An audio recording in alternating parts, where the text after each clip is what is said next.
This is me. The year is 1997 and I'm 3 years old. I'm probably watching one of my favorite TV shows that only airs on a Saturday morning, and my parents are recording me because, well, there really wasn't much else to do back then. They pretty much vlogged my entire childhood, so now I have all this footage back when I was growing up. Back when life was a little less complicated. I was born in the 90s, which is like 3 decades ago now. Wow. I'm old. Since then, so much has changed and so much also hasn't. This is what life was like growing up in the 90s. Like any decade, media defined pop culture and the latest trends, and the 90s were no different. Yo guys, what's up?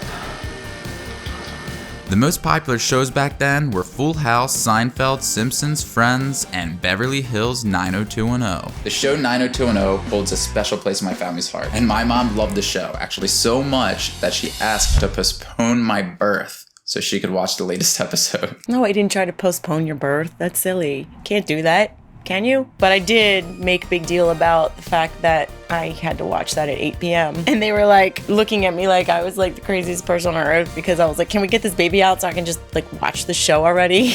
I was so scared I was gonna miss it. Torture. I have a contraction and I have to pee. And if her obsession couldn't get any worse, well, the lead character on the show, his name was Brandon Walsh. My name's Brandon Walsh. And my name is also Brandon Walsh. Yay.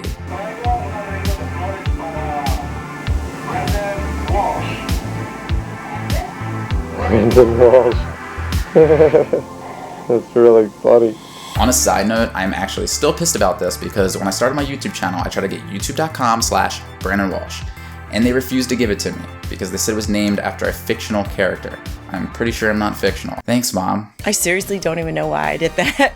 I really don't. I just kind of go with the flow of things when they're happening in life, and since that was my favorite show and the main character was Brandon Walsh, I was like, and I was having a boy, I was like, I'm gonna name him Brandon Walsh. He's gonna be a movie star one day. Why not?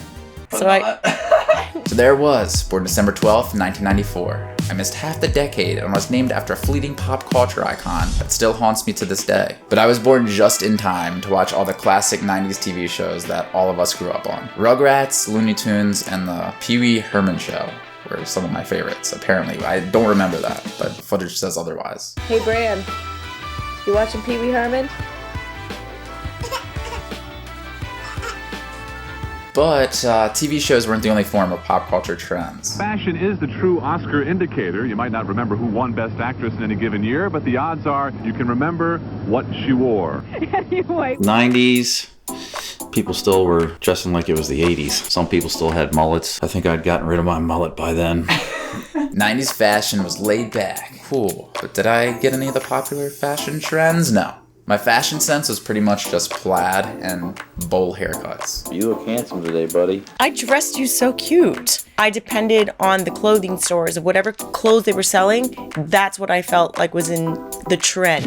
So I would, the Gap. If they sold them at the Gap, I bought it. Why did you tuck my shirt into my Because it was cute. Are you kidding me? You look like a little man. It was so cute. So yeah, my mom decided to cut my hair herself, and her explanation for giving me a bowl cut is that everyone else had it.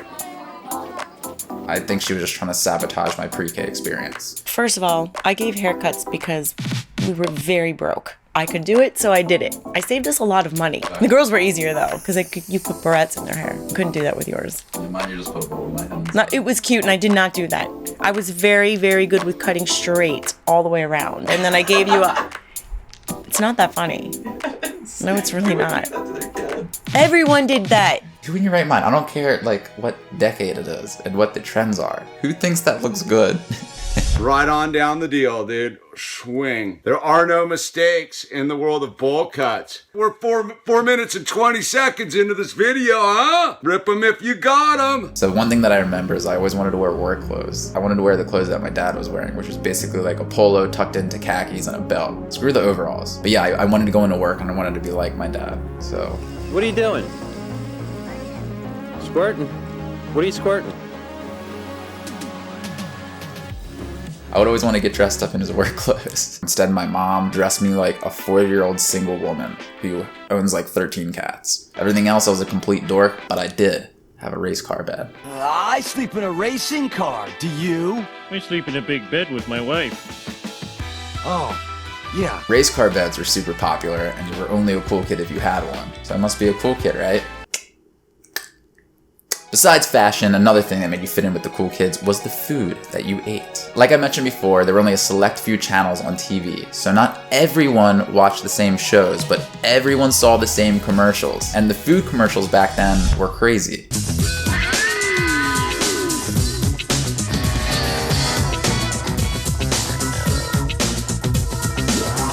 Capri Sun. If you weren't drinking a Capri Sun, snacking on a ring pop, or eating a kids' cuisine TV dinner, then you were missing out on the hype. As a kid, you saw these commercials all the time, and they would hype you up. Sam Adams, a better glass of beer. Getting even a Capri Sun, it made my entire week. That's how sad my childhood was. I really want that Capri Sun. Kids Cuisine TV dinner looks amazing, even though it probably gave a lot of kids diarrhea, but it looked good. The commercials made it look fantastic. And when you're a kid, you don't know any better. You just see the commercials and you're like, wow, this is badass. Yeah, but it was mostly junk and fast food. It's not much different than it was now. Food hadn't changed that much as people are pretending they're becoming more healthy. Unfortunately, my family wasn't too well off and also didn't like me eating junk food, so I didn't get those things very often. At best, I had some popular breakfast cereals. Fruit Loops. Otherwise, it was just whatever my mom and dad could afford for me at the time. In fact, for both of our first birthdays, we didn't get a normal cake. We got a cinnamon roll and a muffin with a candle in it. Yay! But eventually we did your standard cake and soda like all growing American children need. They didn't have organic shit back then, that is for sure. So instead our parents would cook us normal foods, a lot of pasta. My dad liked to cook pasta with meat sauce. I feel like we had pasta with meat sauce every night. I really don't remember anything else we had, and half the footage is us eating pasta and meat sauce. Count to 10 or you don't get any dessert. 1, 2, 3, 9. No.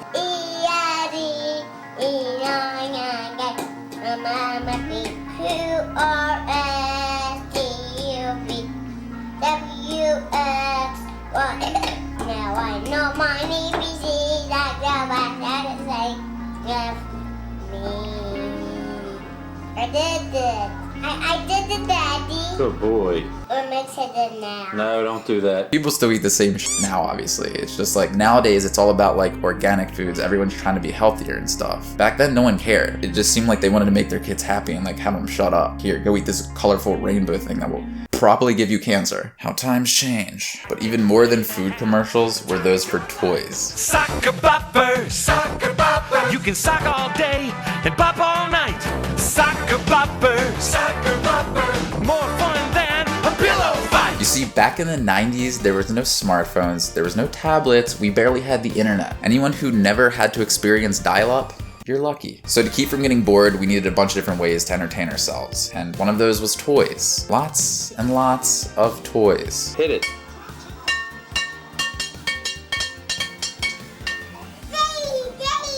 And they would pump toy commercials down your throat as a kid. And that's all you knew.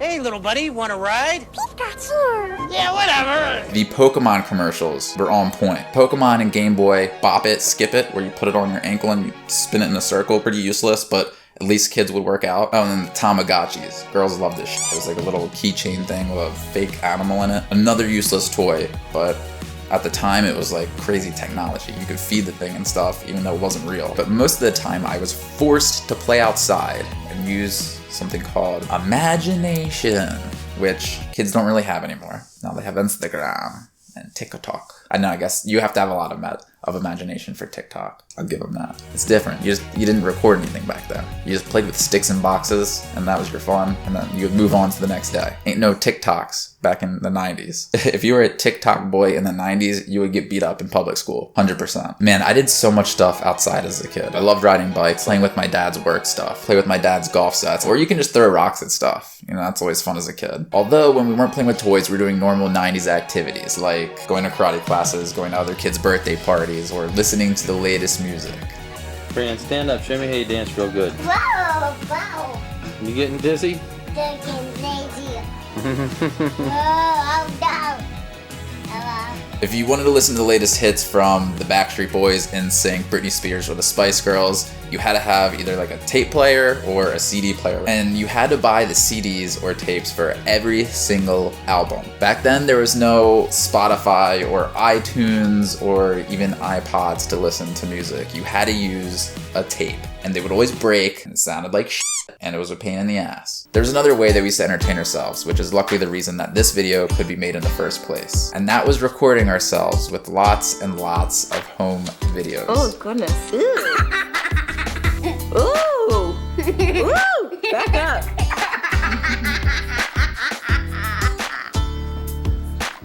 up. Dad actually got a video camera, so I'm going to give him the credit for that one.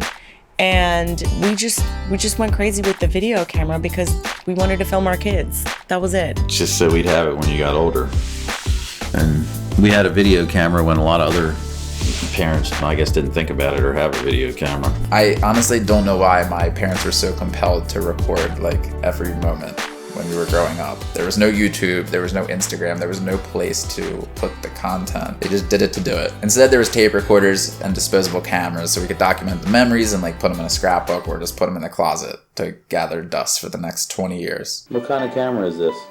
This is Hammo. Who is she? She's your what? My sister. Yeah, and you're her what? Brother. Right. Okay, Grandma. We're back again. Say we're back. We're back. Ho, ho, ho. You want to say ho, ho, ho? Yeah. Say ho, ho, ho. Almost ho. Ho, ho, ho. Grandma? The Walsh family.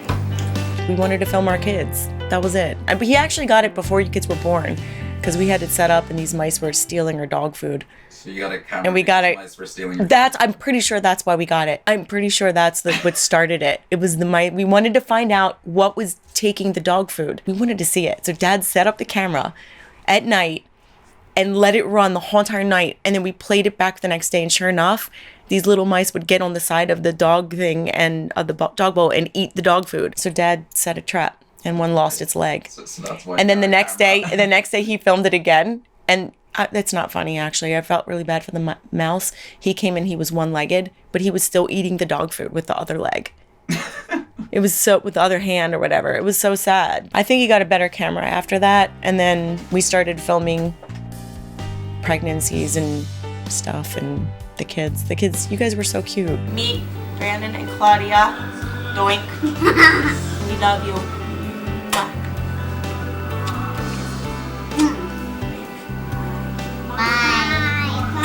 I hope you enjoyed this. This is a day in the life of the Walshes. God, I even sounded like a vlogger back then. It actually gives me chills to think that I said that. The 90s was really a special time that allowed my family to get those recordings of like the earliest moments. But it kind of lacked the technology to really do anything with those recordings. And nowadays, because of YouTube, we could take those old recordings from the 90s and kind of show them to you guys and tell a story, which is just mind-blowing to me.